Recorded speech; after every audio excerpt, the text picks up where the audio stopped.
Welcome to Florida Focus, a college football podcast.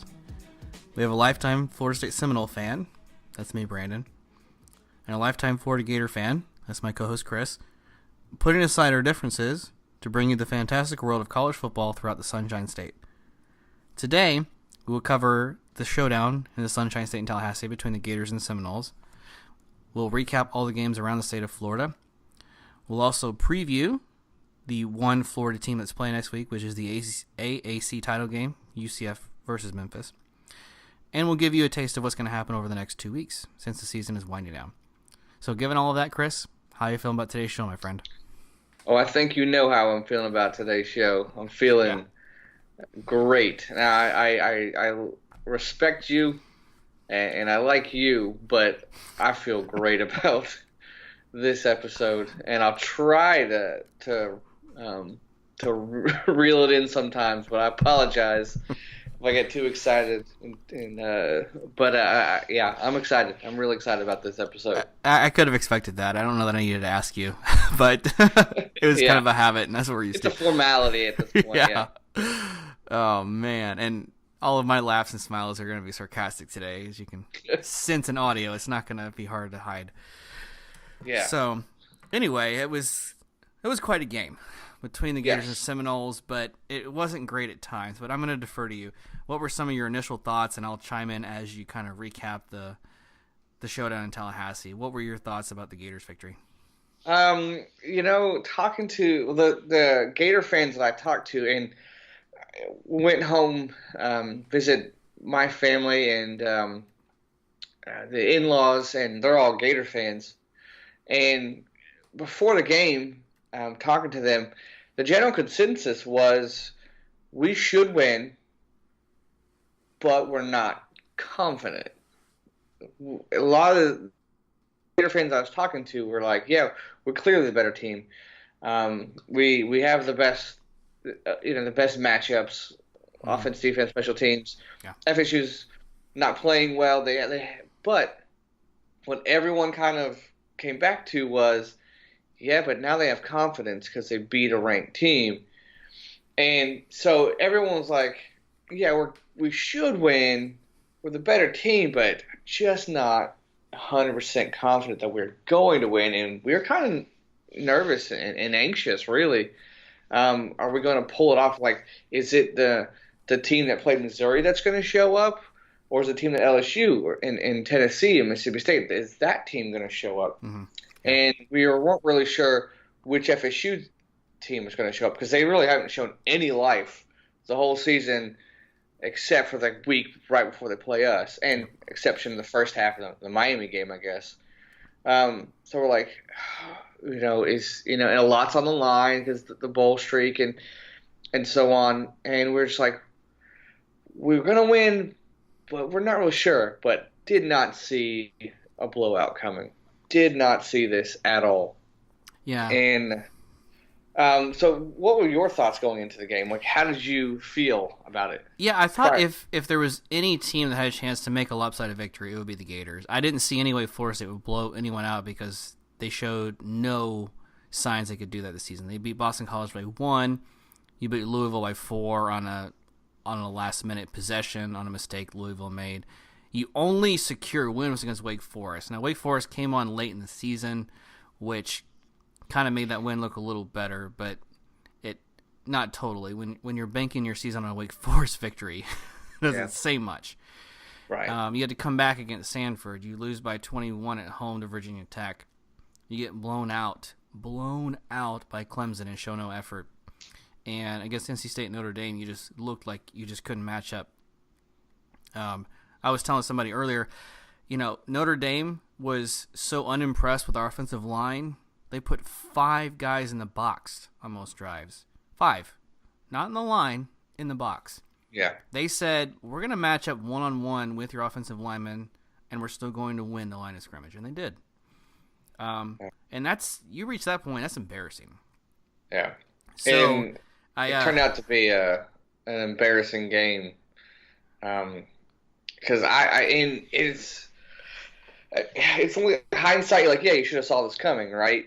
Everything you just said was true, and you see the Gator season, and you should have saw this coming, but a lot of Gator fans that I was talking to did not see this coming, Right. and we just weren't. And I think what it is, and I've talked about this before on the podcast, is I think we're so conditioned this last handful of years that if the worst is going to happen, it's going to happen to us. And and I'm trying to retrain my brain that this is a different team.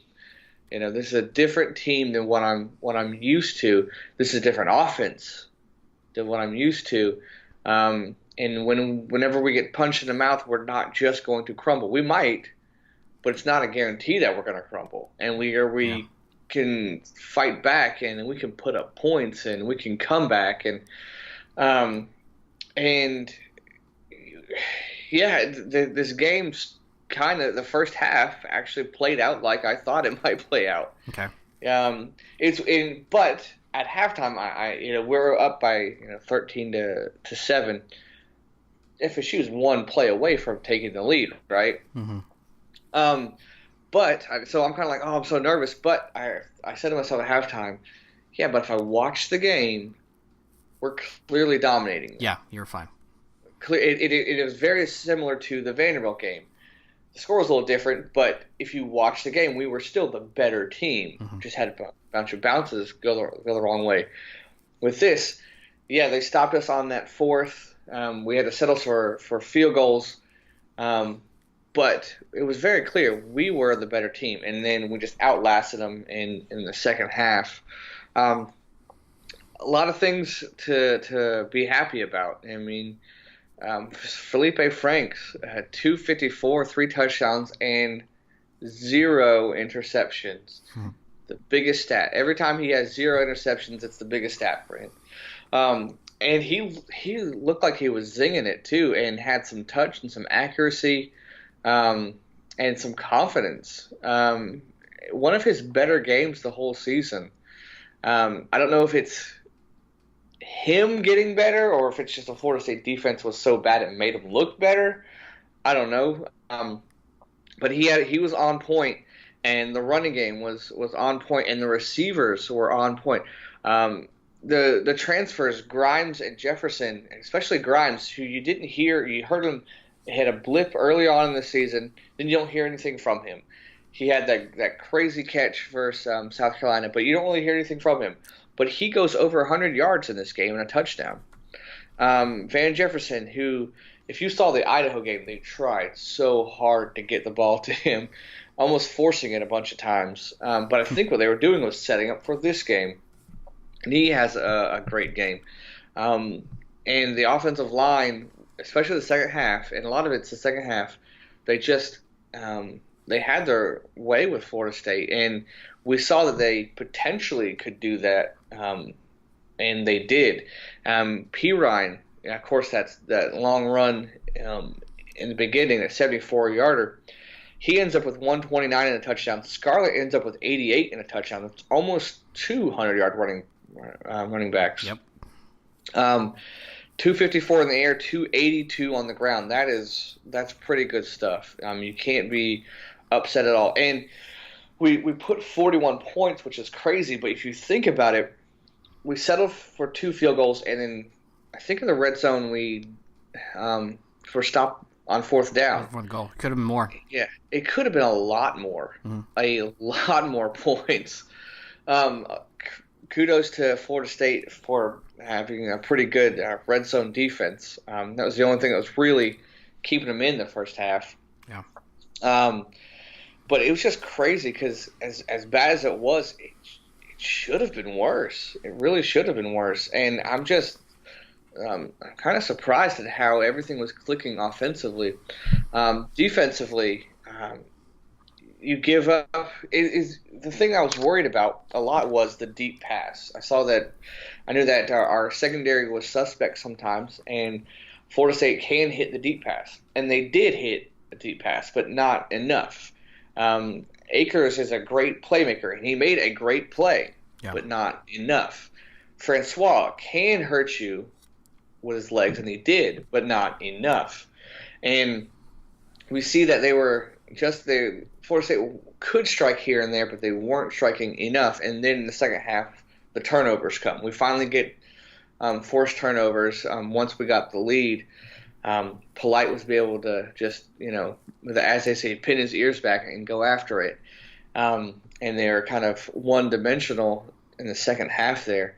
But I'm very, very impressed by the Gators and on the defensive side of the ball. And Polite, I think he solidified that he's definitely going early. I mean, he's going to make a lot of money because of this season and then especially this game. So really impressed with the defense. And a couple things here. They like I said, they gave up a pass here and there. Francois had a drive where we forgot that he can run, and he just ran by us several times. Yep.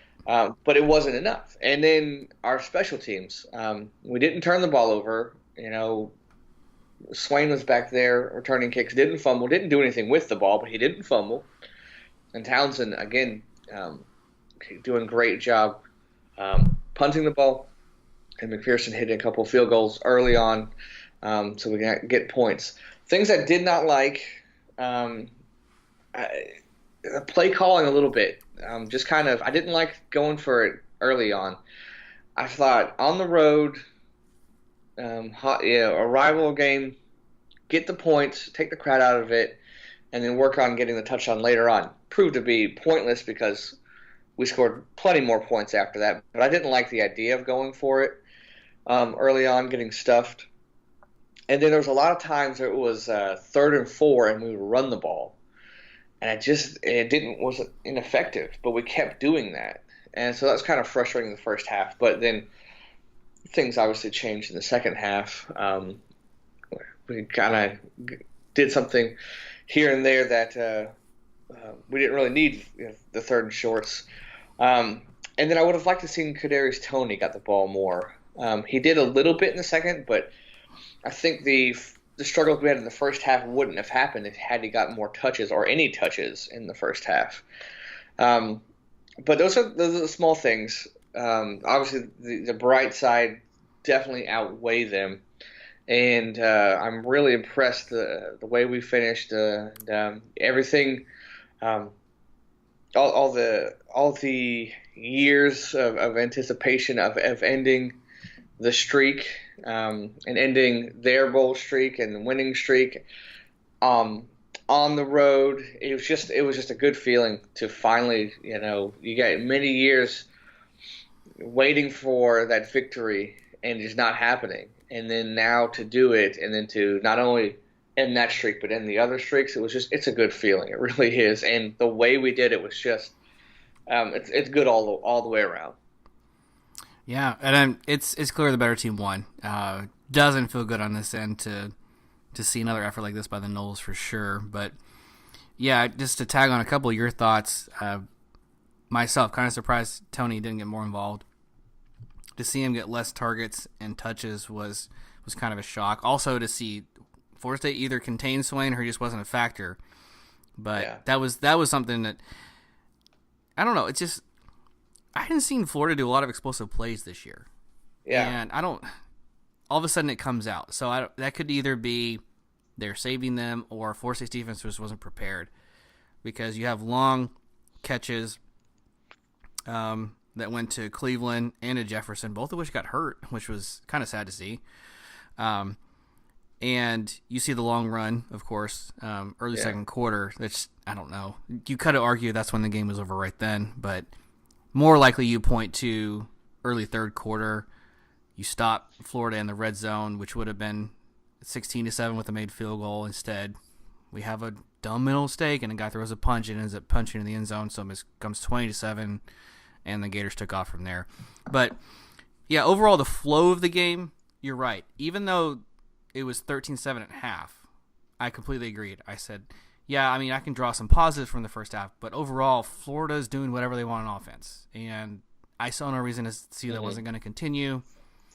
And the writing was on the wall, as they say proverbially. I knew Florida was going to go down and score. Third quarter, last they always do. And sure enough, that's what happened. So Yeah. very frustrating. Yeah. Once that happened, you kind of once. Yeah. Well, what was I say? Once we scored that off the opening drive of the third quarter, you kind of like, okay, I'm not gonna say ball game, but pretty much ball game. Yeah. You know, you kind of saw like we were just waiting for the dam to burst. Yep. And FSU was holding it as long as they could, but they just couldn't after that. Yep. So I was able to draw a few positives from this game, although there's not a whole lot. I feel like I drew more positives from the Clemson blowout, believe it or not, than this one. I'm going to be dead honest. We won the coin toss, and I elected to receive the ball. That shows guts. And the very first play from scrimmage was a long pass down the sideline to Tamarian Terry. Hey, that's your weapon. Go to him right away. Well, he gets called for offensive pass interference, so that doesn't matter for anything. And the one Achilles heel of any offense that struggles is field position. Well, we just backed ourselves up. So there goes that drive. The referees really were conditioned to look for procedural penalties because Florida State's done this all year. So, false starts, illegal shifts. This is nothing new. What is new is the fact that it went away for a while. You thought this kind of stuff was cleaned up. Florida State, you figured, had worked itself out of that rut and gotten the penalties under control. And then out of nowhere, 8 or 9 penalties just in the first half alone of this game, and you negate a touchdown. So, it's just, you're just shooting yourself in the foot. It's like not even one step forward, 2 steps back. It was 1 step forward, 3 or 4 steps back. Right. Literally. So it's hard to see that continue to happen, and that's just disciplined football. I understand Taggart comes into a new school, he's implementing a new system. This is not an uncommon pattern. It doesn't take away from the frustration of seeing it happen. Yeah. So we talked about Swain being contained, which is a good one. You mentioned that we had 1st and goal on defense from the 6-yard line, able to stop Florida. I agree. I kind of think Florida probably should kick the field goal, mostly because of their kicker being so reliable. Right. It's almost a guaranteed 3 points. I also understand going on the road, wanting to go up 7-0 and just making a statement right away. Right. I see the point of it, and I'm not surprised at all because this whole season Mullen he's an aggressive guy. He's always gone for that situation. So I was not shocked. But just me personally, I would have liked the field goal. Gotcha. So it worked out nicely for the Noles. Jarquez Patrick, a lot of seniors did play a little above themselves. Jarquez Patrick mostly, but he got hurt in the third quarter, and he was pretty much done the rest of the day, and he didn't have any effect after that. Not that it mattered. We weren't going to run the ball at that point. We were down so much anyway. You had mentioned the design runs, actually for Franks and for Francois both. Franks does have an ability, but he, for some reason, just didn't implement that in the offense this year. It wasn't even until 3 weeks ago he said, "Hey, coach, I want to run more." That could have been a knee injury. It could have been the level of competition. I don't know, because he did it against Samford. I realize that's FCS, so take that for what you will. But that's how we scored a couple of touchdowns in that game. Yeah. You saw it, as you mentioned, on our second touchdown drive, which would end up being the only points we score the rest of the game. So that level is there. So where was that the rest of the season? Why didn't he go to Taggart earlier and say, run me more? Right. Because it was working to get first downs because we couldn't get them any other way rushing. Just the ineptness on offense are just so frustrating. 52 yards at one point in the first half, after like several drives. It wasn't until Francois started running on a 3rd and 10. On a 4th and 13, we decided to go for it. Right. That actually started to work. And that's when you saw the level of quickness, right? Get up to the line, hurry up, and have the ball. But again, that's 2 out of 3 times it's not going to work because we're going to do an illegal shift or a false start. Our offensive line just couldn't get that concept right, or our wide receiver doesn't get set in motion. You can blame that on Francois for sending the guy too early, whatever you want. But it just you see some flashes. And yeah, you definitely do. Samuel's the third. He nearly picked a ball off in the red zone, which would have stopped a Florida score. Jalen Woodby, another freshman, got a lot of intensity and chances to get some tackles. And a better than average day for our punter, Logan Tyler. But the fact that you have to see him so often, my goodness, 9 punts on the day. We're punting, and then all of a sudden we're like, okay, we actually have to start going for this now because time's running out, and we're only going to get 4 possessions, and we obviously can't score easily. Right. So, the only other positive I would say is just the youth movement, if you will. Tamarian Terry does set the freshman record for receiving yards at Florida State, so that's a good sign to see. He's kind of the deep threat guy, and I don't really know what else he has to his game. So let's hope that develops. Right. But another joke I have with myself is that in the ACC, especially at Florida State, there's always a sophomore slump, and it's a big drop-off. Heck, Francois was freshman ACC Rookie of the Year. Now, look at him now. Okay, so Drew Weatherford, remember him? Yeah. ACC Quarterback of the Year. All right, you just, at Florida State, for some reason, you have a really good, you plateau after your freshman year, and that's it. You just go down from there. So you were talking about how you were conditioned to think, okay, well, the worst is about to happen, the worst is about to happen. I'm conditioned to think you have one really good freshman season, and you're just going to fall off after that. And so I fear that's what's going to happen with Terry, although I don't want it to, of course. Right. So some of my frustration, it's so rough to see that happen. You turn the ball over 3 times, and none of those in the first half, surprisingly. Only when it mattered most. Thanks a lot. Right. So there's a lot of times, like you said, FSU would go 1 step forward and 3 steps back. The touchdown that was called back, that's classic FSU this season. Mm-hmm. Like, that is the stopping us on 3rd down, but your guy throws a punch. That's classic FSU this season. Calling a trick play, but the receiver wide open trips. I didn't even get to that. Yeah. That's just stuff like that has been all season, and then it just came 3 off the top of my head happened in one game. And the game that you need to win to go to a bowl, that's just one of those seasons, man. Yep. And it's hard to look at a year where you go 5-7 and look forward. And hey, to the Knoll fans, don't look forward. Embrace this game, good or bad. Don't be like, this is a rebuilding year. Okay, everybody knows that. You don't need to say it.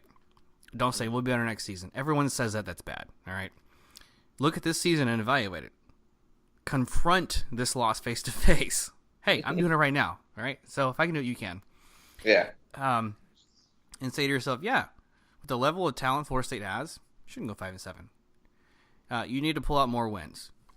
You need to be able to figure some things out. You need to coach these guys up. You need to just win the line of scrimmage. And those were all things Florida State did not do this season. All right.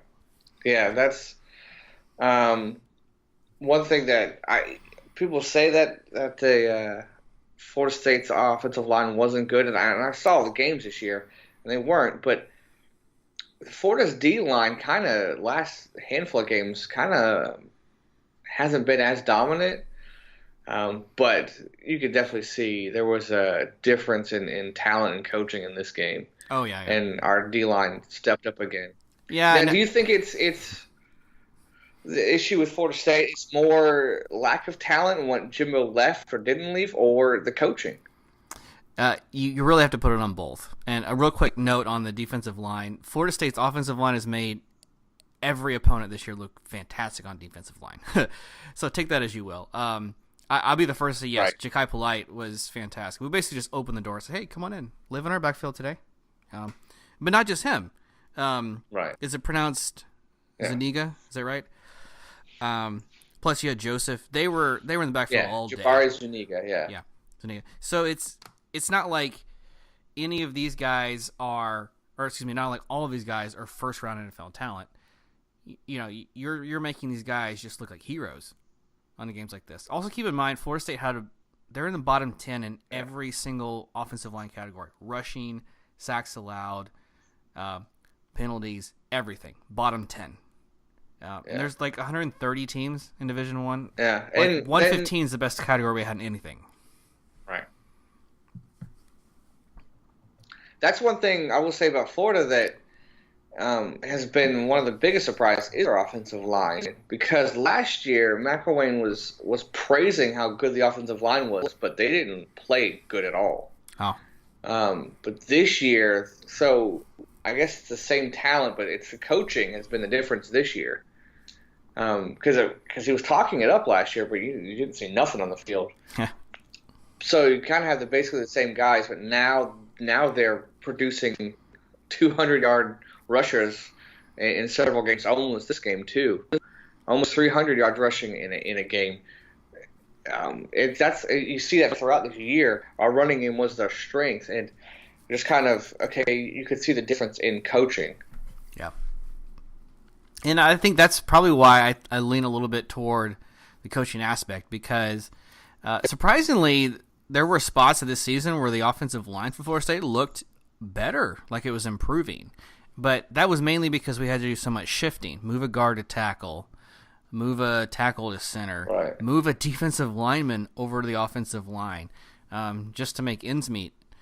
And, right, there were some improvements. You said, okay, today we're going to throw quick passes to wide receiver.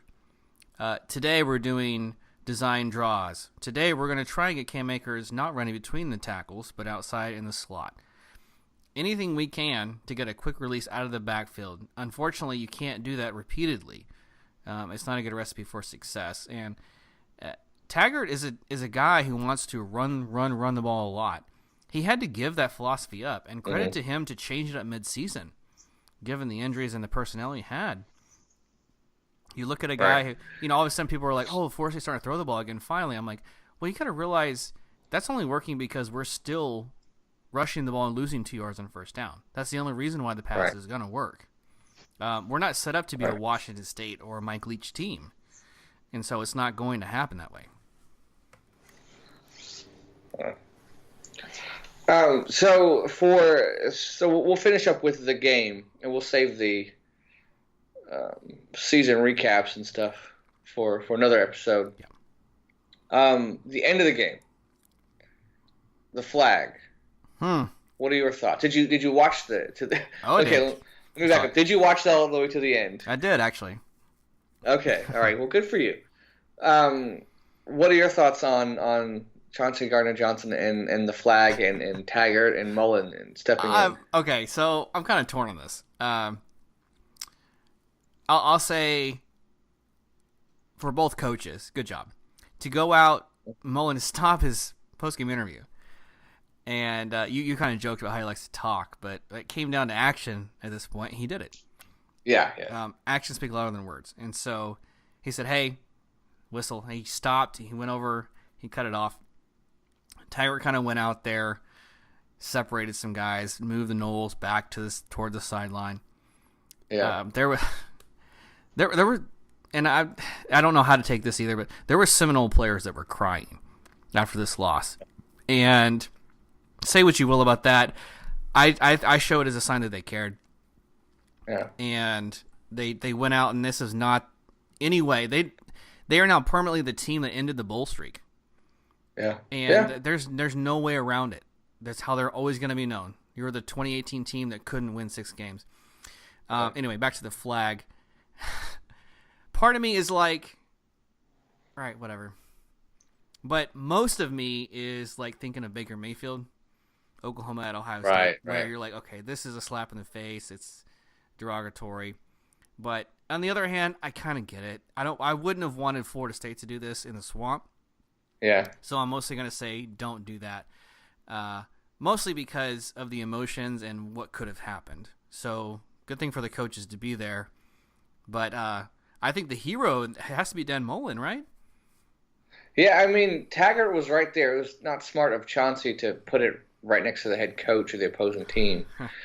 And while like 50 other players are there, that's not smart. But yeah, Mullen to stop an interview, and he said, before he went over there, he said, hey, show some class. Mm-hmm. He went over there and broke it.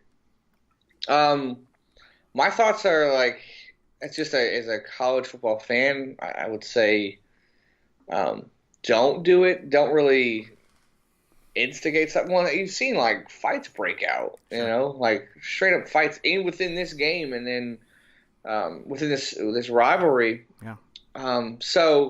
But at the same time, like it's the same team that carries a gator head around when they win and steals grass from, you know, opposing teams when they win. So, but then would I've liked it if Florida State had done it? I don't think so. So, but as the Florida fan, I mean, it's like I've seen, Tennessee quarterback, was it Clausen, lead the band in the swamp, and that really infuriated me. I'm kind of torn too. I get it why a 21-year-old kid who would want to do that, but I think it was best for the coaches to stop it. Yeah. I think it was just best overall. The Gator fan in me was like, yeah, do it. I remember the Gator head that the Florida State players carry around all the time. Mm-hmm. I know that they take the grass, so like for them to say something is funny to me, but I really don't want a fight to break out. I really don't want them to be even more mad at us than they already are. Yep. So I think the best thing was to do what they did and break it up. And to clarify, you're talking about the grass. That's the sod cemetery tradition, where if we win, originally it was if you were an underdog on the road or a neutral site or a bowl game, you take some of the sod from the field and you bury it right outside Doak Campbell Stadium. There's a whole graveyard. But that is to me like the sod cemetery tradition doesn't seem nearly as aggressive as no, it's not. And I'm being funny with that one. Oh, okay. Yeah, I'm being funny with that. But like stuff like this happens is what I'm getting at, and directly at Florida and Florida State. So I get why Chauncey did it. I get why he wanted to do it. But overall, it's best. And part of me wants him to do it too. Not gonna lie. Okay. The Gator fan in me, who hasn't beaten Florida State in 5 years, wants it to happen. But it's probably best if he doesn't, and it's probably best if both coaches are in agreement. Hey, let's stop this. Mm-hmm. So, just interesting. Just another wrinkle to this rivalry. Yeah. And I'm certain that Taggart's going to replay that next year before we come out of the locker room to play. The thing is, the emotions run high in these kinds of games, and you look back and you're like, I don't remember that happening. Not to go too serious, but there's psychologists that diagnose like somebody who is in the middle of a heated battle, and they'll grab a gun and they'll fire 6 shots and not remember firing more than one. There's psychology behind the mind when it's got an adrenaline rush to it. You fully can't control yourself, and I get that happens, so I can forgive most of that. But you're right. The interesting wrinkle. We'll leave it at that. Yeah, and did you see? Speaking of Chauncey, did you see call out to the Florida State bench that they were short a man? I was really hoping that didn't come about, but that's the epitome of Florida State season right there. So thank you so much for bringing that up, Chris. I got to. Yeah. To recap for the fans, Florida State is on offense. Trot out onto the field with 10 players. Chauncey Gardner-Johnson motions over to the bench, calls out and says, hey, by the way, you only have 10 players. So we trot out our 11th player and summarily throw an interception. Yeah. That plus the fact that Nasruddin got his ankles broken on a very long pass play, that just surmises the entire year. See, I was going to leave that one out. I was going to be nice and leave that part out. Yeah. But I already saw the meme. It was up instantly. Yeah. But that's just unacceptable. You can't do that. You certainly can't do it against the Gators. You certainly can't do it at home. You can't do that in a game where you need to win to keep a bowl streak alive, which was the only thing you had to go for. Yeah, just overall not a good day for the Nolan Nation. And you know what? I get it. The frustration is there. Don't look to Willie Taggart and him going away. We knew that we'd have some struggles. You knew you'd have a balance of recruiting not being there, plus some coaching needing to catch up, and plus some cultural change needing to happen. you don't want a 5-7 season, and no one expected it either. So that's what makes it a little more frustrating. If you go into this year like, hey, we're probably only going to win 4 games this year, just kind of live with that reality, and you win 5, there's no upswing to what happened here. Yeah.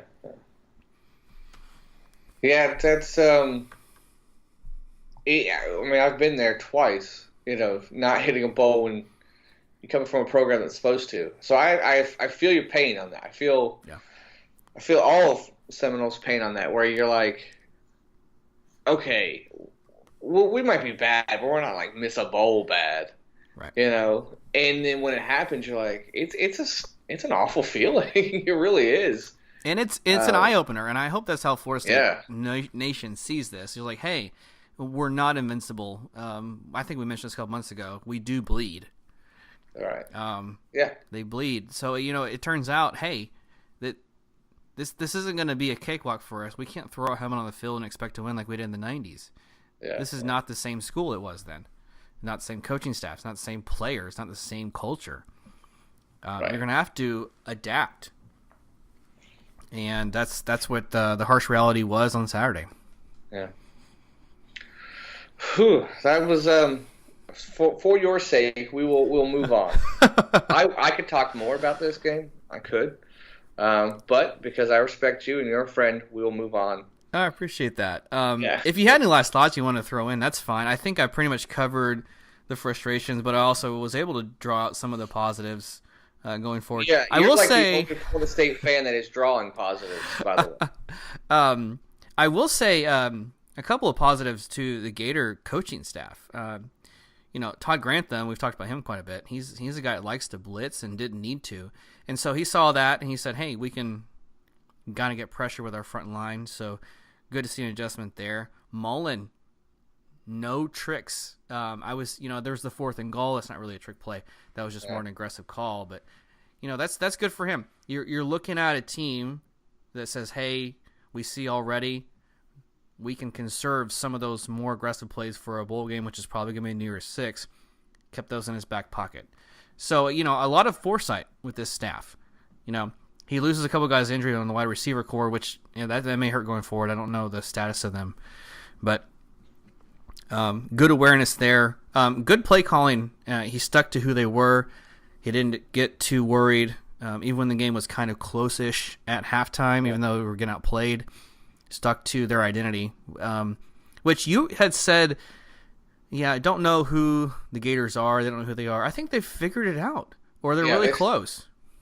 They are getting there. Yeah. They definitely are. And so whoever you end up playing in a bowl game, which I personally think will be New Year's 6 bowl, and we'll see who that is in a week. Yeah. I think the Gators will fare very well. Yeah. I think it was that South Carolina game was when they really started to get confidence. Like we can stink sometimes, yet and we can look awful here and there, but we can still win a game.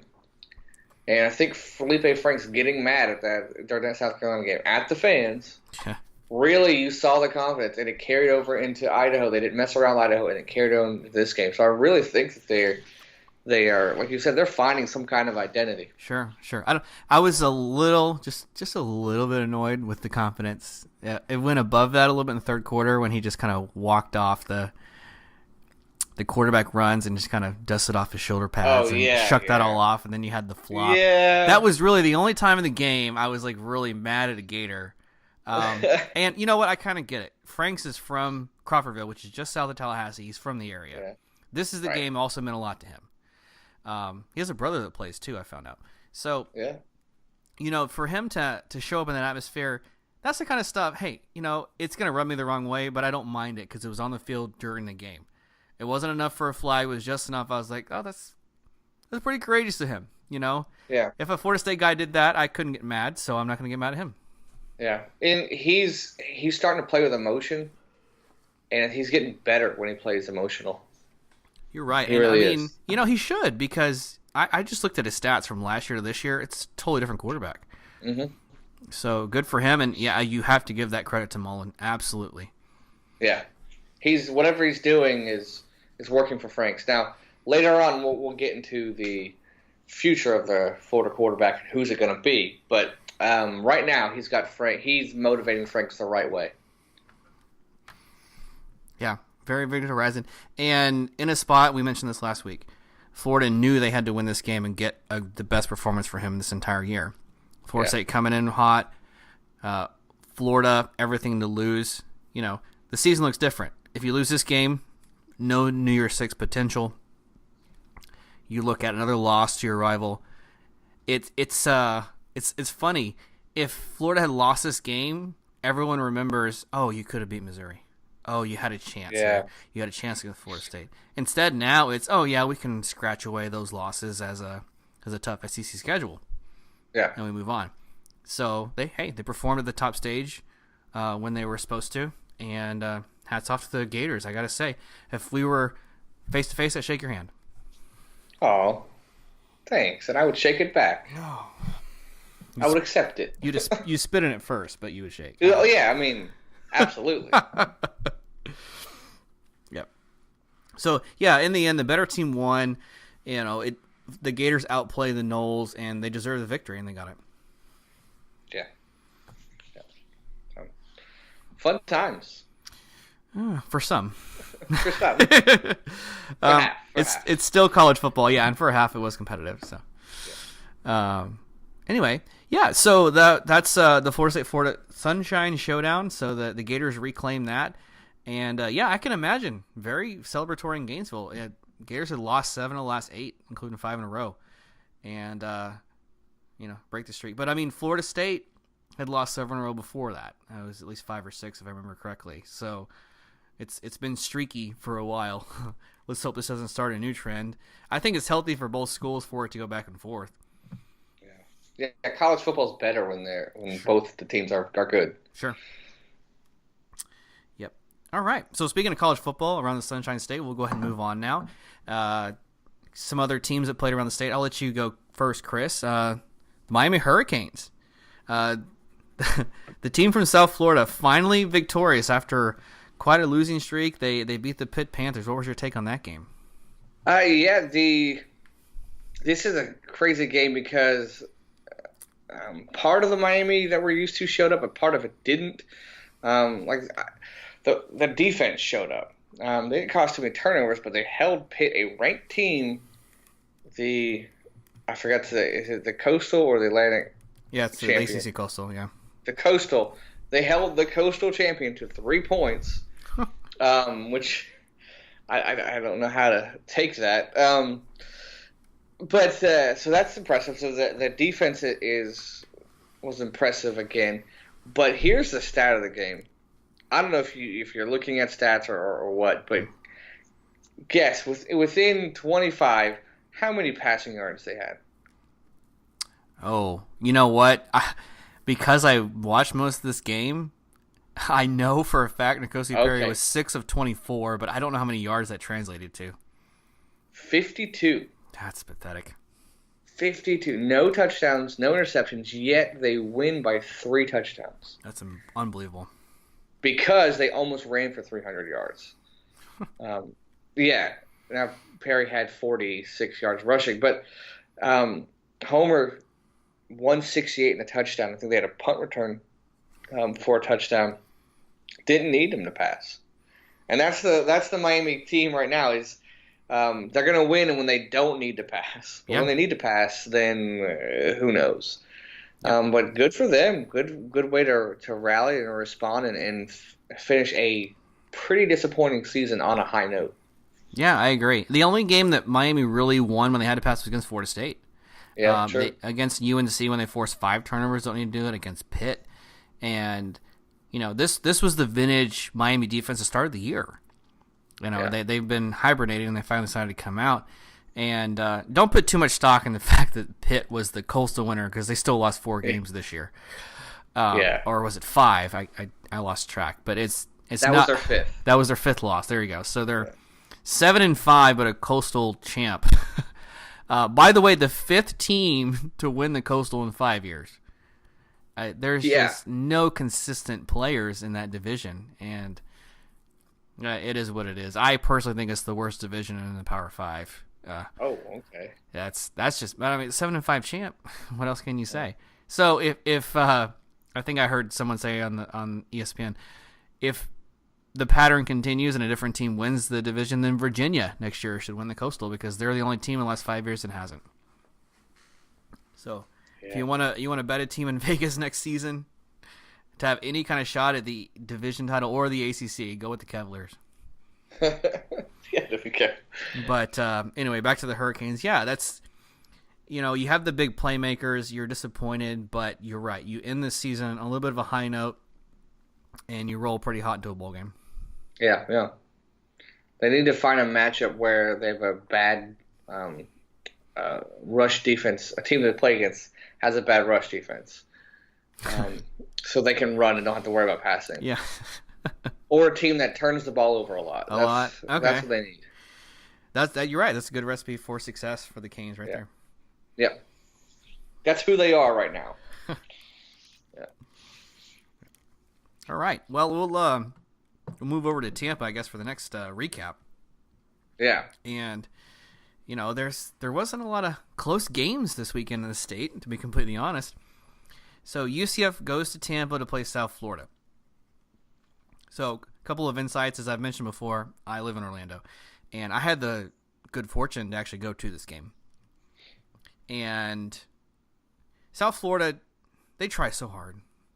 Yeah. When you have a stadium, and I mean that with all sincerity, you have a stadium 40 minutes away from campus, it's hard, if not impossible, to create a home atmosphere at a game like this. You got the Tampa Bay Bucks pirate ship in the end zone. You got all the seats with the pirate flag on there. And, I give credit to the DJ and the audio people, the visual, all that. They play a lot of good hype videos and advertise the school pretty well. But in the end, you're playing at someone else's stadium, and it can be tough. So, we're on the visitor side, the UCF side, and it's pretty loud with UCF chants the entire game. You're kind of drowning out the South Florida Bulls. Toward the end, when everyone starts leaving, by the way, UCF won 38-10 pretty comfortably. Mm-hmm. There wasn't a whole lot of reason for the Bulls fans to be there. You saw just the home side decorated with UCF fans, and that's a bad sign for the Bulls. Let's be honest. Charlie Strong starts off 7-0, and we all know those weren't impressive wins, and they snuck a lot of those out. So their true colors show up, and they lose 5 in a row to end the season. They go through 3 quarterbacks in this game because Barnett was out, and that didn't help. You saw one impressive drive only, and we'll get to the biggest topic everyone's talking about in a second. Right. Darryl Mack Jr. comes in, and for fans that haven't followed UCF this year, like Chris and I have, when Darryl Mack Jr. comes in and runs the offense for UCF, it's very different. It's not as pretty. It's not as fast-paced. It's not passing. It is run, a few 3-and-outs, and you're going to bust a big play. He's a running quarterback, and that's how he runs the offense. He's a pretty highly touted quarterback from Virginia, and they're going to run the ball. That's what they're going to do. Everything else stems from that. If they throw a quick pass, it's because they've run 7 times in a row. Mm-hmm. If they throw a quick screen, it's because they've run 4 times in a row, and they have run off a play action. So it's going to look very, very different. So they win 38-10. They win the division. They win I'll call it, quote, rivalry game. It's the war on I-4. It's established enough cred. I guess it does deserve that status now. It's basically an I-4 sign. They literally speared it into the ground, which I thought was funny from a Florida State fan. But, I mean, it actually does mean a lot because UCF is down in this rivalry. I think it's 4. They're 4-5, 4-6, if I remember correctly. Yeah. I'm sure the fans will correct me on that. Yeah. And it does mean a lot to beat these guys. How much is there true bad blood? I couldn't say, but it's still a good win for the school. Back-to-back undefeated regular seasons. It's very rare. I mean, I think that's, if my memory serves, only the 3rd time a Florida school has ever done that. Florida State did it in 2013, 2014, and the Hurricanes did it in 01-02. Okay. So it's hard to accomplish. Any school will tell you that. So, comfortable win. So let's address the the elephant in the room. Mackenzie Milton takes a huge, nasty hit and is very, very hurt. He's actually taken over to Tampa General Hospital that same day, and he had emergency surgery. So people watching, even live and on TV, saw that this hit was nasty. And it was legal. It was fine. It's just part of the sport. It was even worse than we thought it was. Yeah. Mackenzie Milton, when he was taken to the hospital, had nerve damage in his leg, and they had to do emergency surgery just to repair the nerve to get blood flow. Right. And that's serious, folks. When you look at this, and they had analysts from like the NFL to kind of look at it, they said there's a possibility he lost his leg on that play. That's how serious this hit was. And it really woke us up to say, man, this is a fun game to watch, and we cover it on a week-to-week basis, but this can impact people's lives. Yep. So, as of tonight, he seems to be okay and walking, but they had to do so many emergency things with that nerve damage that they didn't even have time to address his dislocated knee. They basically popped it into place, did the nerve damage repair, and they're going to do the knee surgery later. Yeah. So he has time to recover. And this is almost a professional athlete that's 21 years old we're talking about. That they had to do so much work to save his leg that they have to stall and move surgeries out. This is a huge deal, guys. And anyway, I've talked about that enough. How will UCF look with this? Well, they're not going to be the same team. Mackenzie Milton has 79 touchdowns the last 2 seasons. There's no denying he's a big part of that. But this is where a lot of schools separate themselves. You know, if you look at like Case Keenum at Houston, he gets a 7th year of eligibility somehow. I don't know. Don't ask me. I don't make the rules. I don't know. Makes no sense. The second he leaves, they're 2 and 3 win team. Yeah. This to me is where UCF can prove their point even more. To say, you know what, we're not just about one player. We're about a system. Right. We're about recruits. So when our backup quarterback comes in to win us a conference title and take us to a New Year's Six Bowl, we're still competitive. We don't fall off the map because that's what's happened so many times with a Mountain West school or a Sun Belt school or the WAC. Remember them? Or they are pretty whack. Yeah, exactly. Even a Mid-America school. So UCF, this is your chance to shine. Go up against UCF or Memphis. We're going to talk about them later, and prove to the nation that you're not just one player. I'm very. Let me back up to the injury. When I was watching it, the fact that like ESPN was like, "Hey, we're not going to replay it out of respect to him," I'm like, "That's not a good sign." And I know you were at the game, and when I saw on Twitter the injury and the leg go the wrong way, I texted you because I didn't know what you knew being at the game and what you could see. I was like, this is not good. Like, he's definitely out, and for a long time out. And as the reports come later and later, you realize how serious it is. And serious is like, I don't know if he's going to be playing football ever again, serious. To this program is going to look different, serious. Mm-hmm. Maybe I'm overreacting. That's possible. This could be, a big shift in the program. But like you said, it's their opportunity to prove me wrong, prove others wrong, that they're not one guy. And actually, they played pretty good with Mac in there. And I was impressed. There wasn't much. I mean, there was obviously they looked different, but the production there wasn't much drop off there. Yep. But now they have a week with, hey, Mac, you are the guy, versus a team that we have played before, you're familiar with, to prove the world. I mean, a lot of people are going to count them out already. Yep. And I think they're going to be a different looking team. How are they going to respond to this? It's a devastating blow because not only do you just lose confidence, but you lost a leader. How does that mess with you, right? Like, how does that mess with you emotionally as a bunch of some of them teenagers, 20-year-olds. How does that mess with you? First year coach. Yep. How are you going to respond to that? I don't know. I don't know if they will. It sounds like a lot of people are rallying around him and stuff like that and not being devastated, but how's that going to translate to on the field? And this game is so important for the program. Yep. And the bowl game is, and if they win this game, the bowl game is so important for the program to prove that they belong and that they're not just one player. Yep. And a couple of thoughts on that, but let me first say,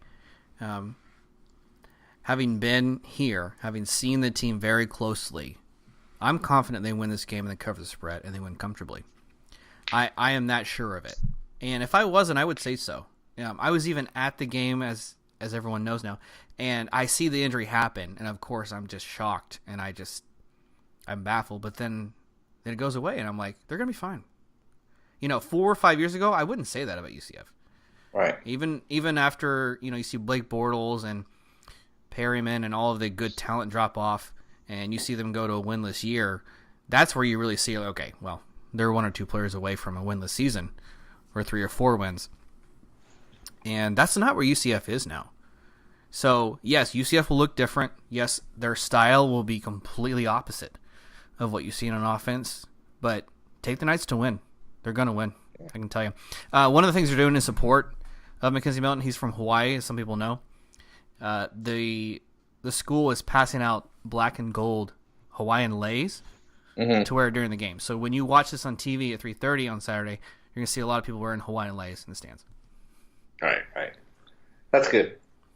Yeah. See, I think they're kind of, I don't know what the right word is, maybe embracing it, and not just going, oh, our season is over. They're rallying behind him, which is good to see. Yeah. Anymore. So on the other side of that, for South Florida, I think that the Charlie Strong watch, is on.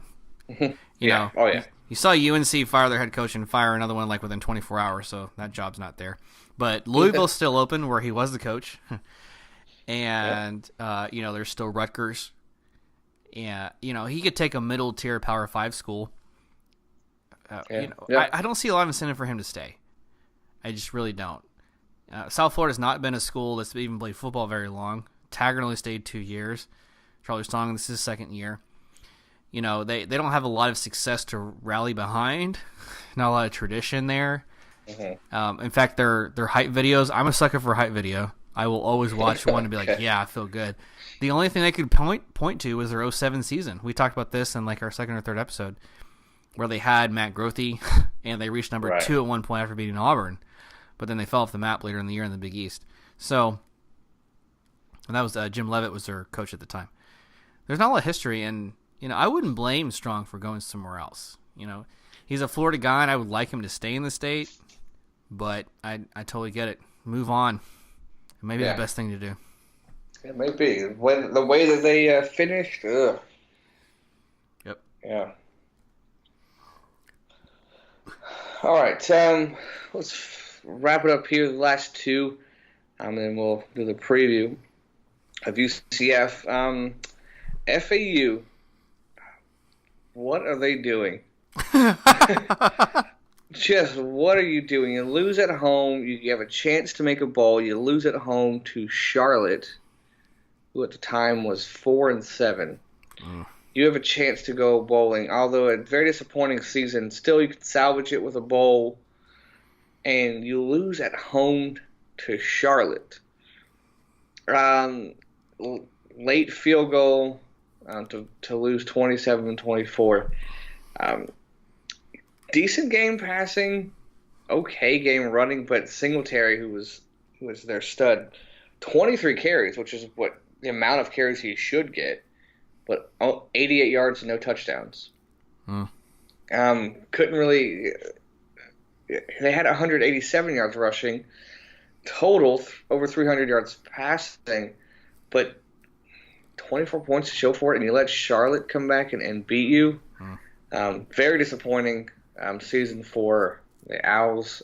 For Kiffin, I don't know if he stays anymore. He's known to just jump and go, and the season isn't in the way you want it to. He might be gone too. Yeah, mostly because I think another school may come calling. I don't think Florida Atlantic can do much better. In fact, I'm certain of it. They can't. Yeah. So, I thought he was going to stay, but now after this, why stay? Exactly. What are you building? Where are you going? Right. Unless he can get some JUCO transfers, or I'll just float it out there. As I've mentioned before, maybe Francois transfers. What if he goes to FAU and you become a passing team over the next year? Unless something like that happens, yeah, you're exactly right. Why? Or, maybe he decides to go with the assistant route again. Hey, Tennessee's offensive coordinator position opened up just today. So, maybe he goes back there. I don't know if the Vols want him back. He's a defensive guy, but yeah, look for. Okay. Yeah. Oh no, I'm thinking strong. I'm sorry. I'm thinking strong because. Sorry, this is where my brain goes. What if Strong leaves USF? Okay. And then Kiffin goes cross state. No, there you go. Yeah, that's why I was thinking. Sorry, that's why I was thinking. No, I got Strong's you. defense. Strong's defense. Yeah, you're right. Yeah. So there's if Strong leaves, he can be the Bulls head coach. Kiffin could, or there's any kind of dominoes that could fall. The carousel is going to be in full force next Sunday. We know that. Yeah. So. Yeah, he definitely has the FAU job if he wants it, but does he want it? I can't imagine he does. Yeah. So maybe it's not time to go. I don't know. Maybe he decides to hang around. It's hard to say. But no, about the Owls season, absolutely disappointment. Yep. It's funny if the first season he goes 5-7. Oh, you expect that, and the next season he wins 10 games in a row. You're like, hey, all right, the future is here and it's bright.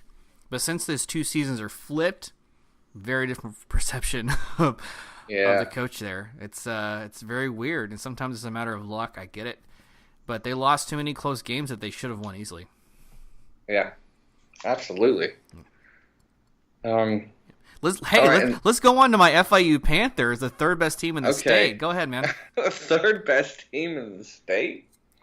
I like it. Why not? They proved it to me. Okay. I mean, I would give you that, except they lose at home to Marshall 28-25. Hey, Marshall had a lot to play for, and they're in the conference title game. Yeah. Can't give them a vote of confidence just yet. But I am impressed overall with this season. Sure. I think they had a chance to go to their conference championship game if they won. Mm-hmm. But they were denied. Good season overall. Overall, real good season. I finished 8-4. Gonna go bowling, which is great for them. I really would have liked to see them finish strong though at the end here and possibly go to the conference championship game. But just the fact that they almost did, right. is saying a lot. And the future's looking bright for them. Good for the Panthers. Side note about this game. If you are a Florida State fan, you had an interest. Oh, what? How? I'll tell you. Do tell. So here's the story.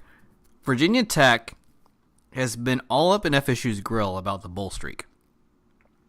So, as you might know, FSU's bowl streak officially ended because in 2006, their bowl win against UCLA and the Emerald Bowl was vacated. So, if you're looking at the NCAA rule books, Florida State's bowl streak didn't go past 2005. All right, fine. But we all know who won on the field, and they continued to win those games. So, flash forward to this year. Virginia Tech has always been like, oh, we actually own the longest bowl streak. It's not Florida State. Because they were pulling that technicality out of the books. Mm-hmm. So I was like, okay, not like against Virginia Tech, but I kind of hope their bowl streak ends, so they're kind of shut up about it. So I was like, well, as I said previously, I was like, they're probably going to beat Virginia. I think most people didn't think that would happen, but I thought it would. They did. So they actually go to 5-6. You remember they had a game that was canceled because of the hurricane earlier this year. It was against Marshall. So this outcome of the FIU Marshall game depended on Virginia Tech bowl streak the following way. If the cards fell right, Marshall would not be playing a game next week and will be able to make up that game against Virginia Tech. So that is what is now happening. Marshall will play Virginia Tech this Saturday. I didn't realize that. I didn't know all those dominoes were falling into place. So Virginia Tech wins, they're bowl eligible. Here's the other small caveat, which I don't think will matter too much. There are 78 bowl spots available for teams, but 81 bowl eligible teams. Oh. So 3 teams that are 6-6 will not get an invite. Oh. It won't be Virginia Tech. They're a big enough name. They're going to sell them tickets. Right.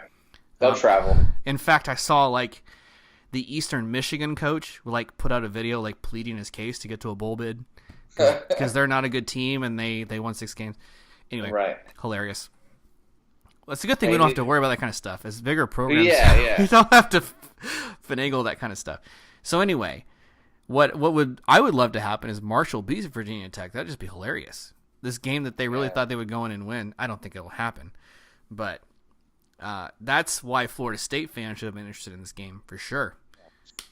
Either way, Marshall wins. They have an open week. There you go. Yeah. I mean, Marshall, don't sleep on them. They walked in and beat FIU at home. No one just does that. Yeah, you just don't walk into South Florida and expect to win. Yeah, I don't. I would like to insert the name of the stadium here, but I don't know it. So we'll just say South Florida. The mighty Panthers. Yeah. Okay, and that's the all. Den, the Golden Den. Yeah. Oh man, the Fighting Butch Davises. Yes. Either way, there it is. So, FIU, disappointing losses. Miami wins. Florida State, disappointing loss. UCF rolls.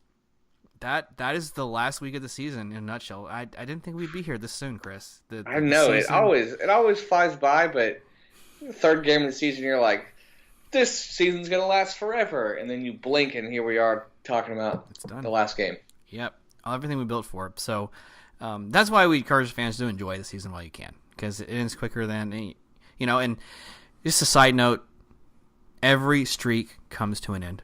Yep. Every streak. Saw a lot of streaks come to an end. Florida, Kentucky. Yep. Florida State. Florida State's a Bulls. a lot of streaks. Yeah, but everything's eventually gonna end. Exactly. It's a hard season for some to look back on. Others, it's way more positive. So, thanks for sticking around. So we do have one game to preview for next week, and that's it. That would be the American title game. So the American does give a home game to the team with the best conference record. So UCF does get to host the Memphis Tigers.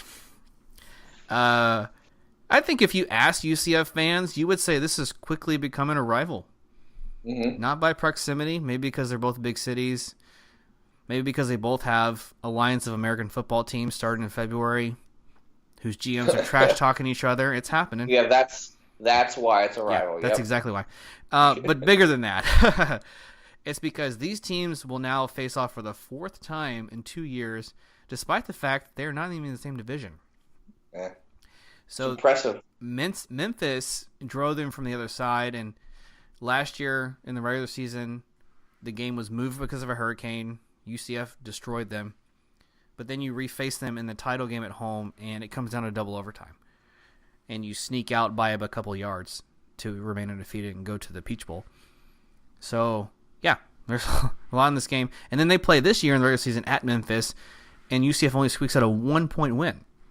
Yeah.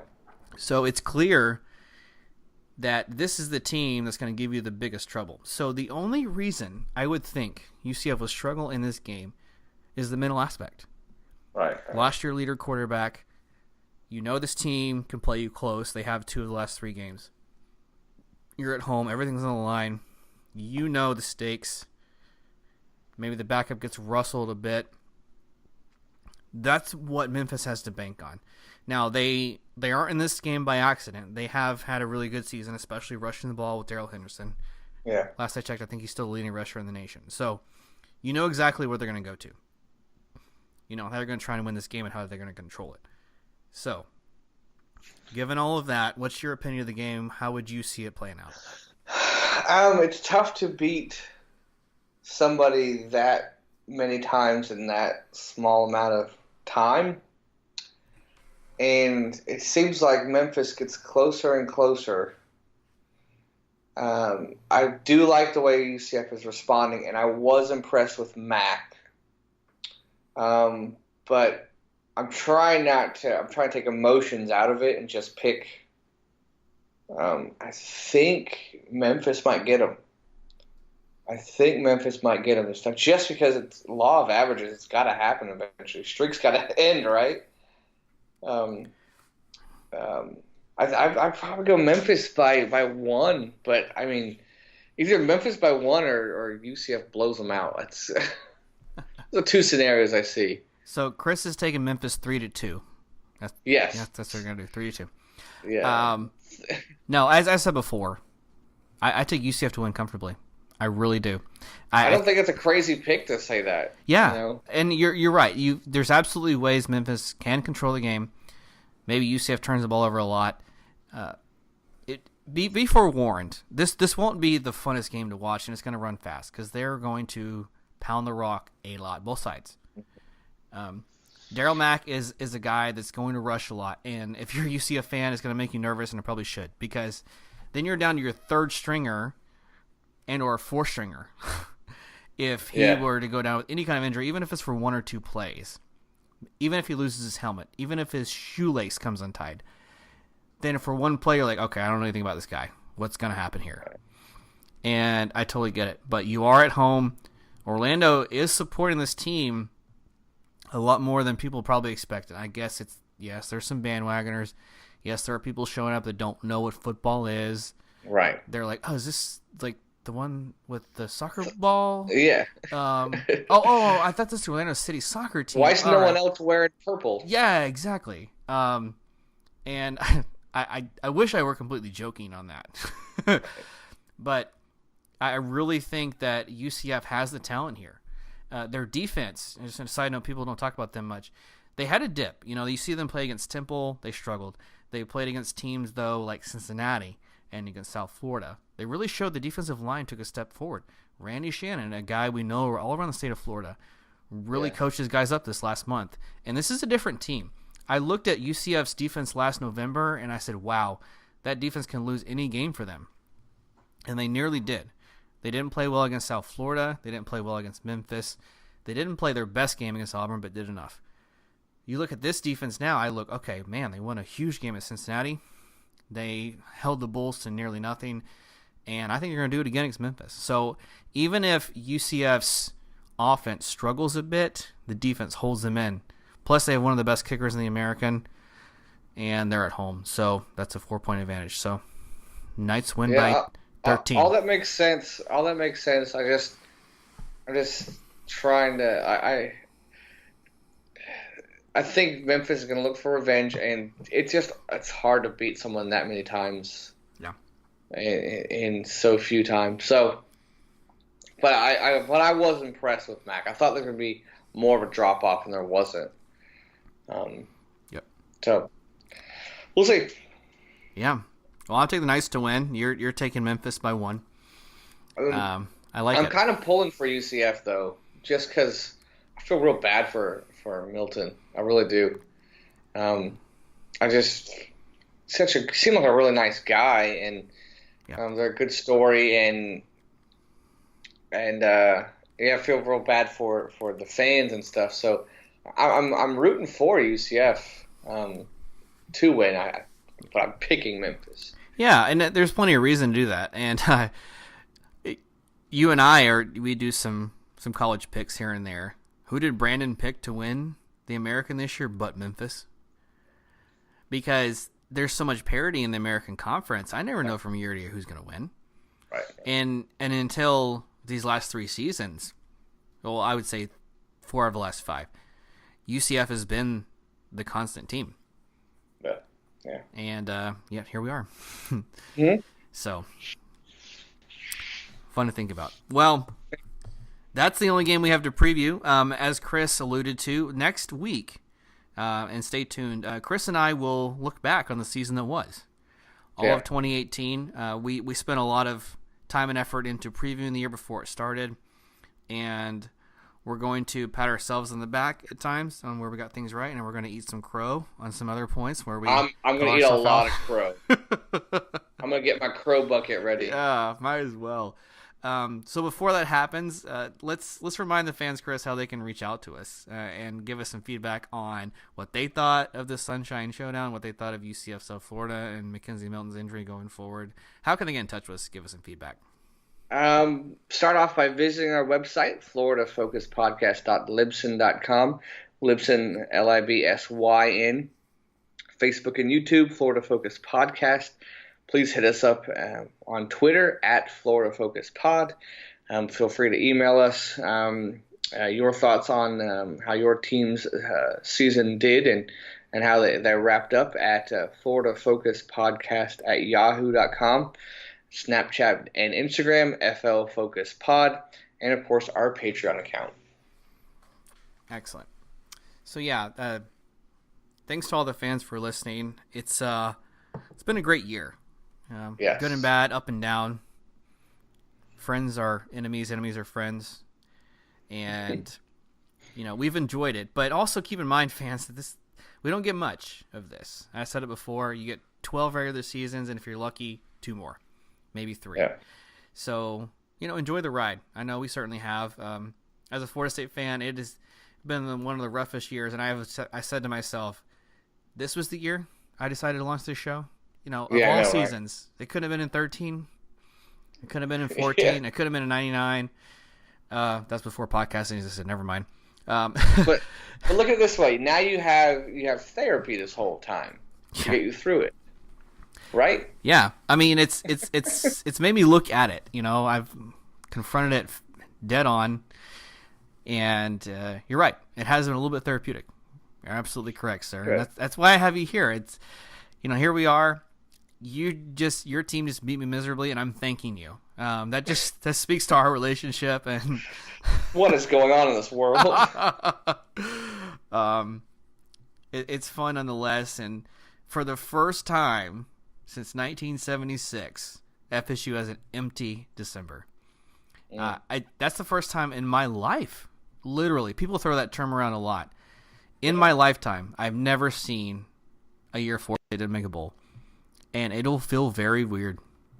It is already a weird thought to even embrace. It's gonna feel. It feels weird now. The hardest part is Sunday night. If you can get through Sunday night, you'll be all right. Wow. Sunday night is when they release the bowls. Mm-hmm. And I used to love, I still do. I love watching that and seeing who goes where and all that stuff and picking the bowl games. But those years that we didn't go, that was hard. That was a tough night. Well, I appreciate it. I'll use that going forward for sure because, the bowl selection is also frustrating, which we'll cover next week because if you actually plan to go to one, you just can't plan your life. Yeah. And you're on pins and needles. UCF fans are thinking, oh my goodness, just tell me whether it's the Fiesta or Peach Bowl if we win. Just tell me. Yeah. Like, if it's the Peach Bowl, fine, buy tickets. If it's not, I won't plan to go at all because it's 3,000 miles away. Right. And I'm sure Gator fans are thinking the exact same thing because it's a good chance they're in one of those two. Yeah. It's looking like we might. Yeah. We'll know for sure. So next week, that's the plan. Chris and I will give you a season recap, and then we'll probably look to doing some bowl previews after that. Mm-hmm. Yep. So, all right. Well, thank you to the fans. We'd appreciate if you have 38 seconds. I timed it. Go on to iTunes, if that's how you found us. Give us a 5-star rating and tell us why you like the show. If you don't, please send us that feedback See ya. too. No, just kidding. Chris is like, no, you're gone. No. For real. Yeah, tell us how we make the show better. There's a phrase in the podcasting world: you're not a real show until you got a 1-star review. If you really feel like we're that bad, tell us why. We can make the show better. Yeah. So, anyway, this is Brandon. It's been a great year, Florida State fans. We appreciate your loyalty. Thank you for sitting in the stands. Thank you for watching. Go Noles forever. Go Gators.